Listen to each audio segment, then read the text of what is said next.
నాలాంటి పిల్లతోటి కళ్యాణం కోరుకుంటే పెళ్ళానివి నువ్వేనై సారు, నీకు పెనిమిటి నేనవుతానై సారు.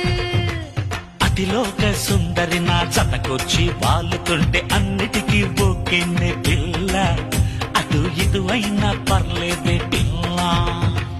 నాలాంటి కన్నెతోటి కాపురమే చేసావు కథ అడ్డం తిరుగుతుంది సారు, ఆపై నీ కడుపే పండుతుంది సారు.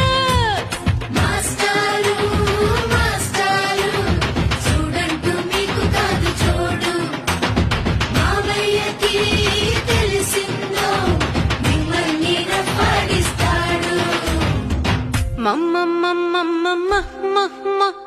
మామయ్యది మొగల్తూరు, మా నాన్నది పాలకొల్లు.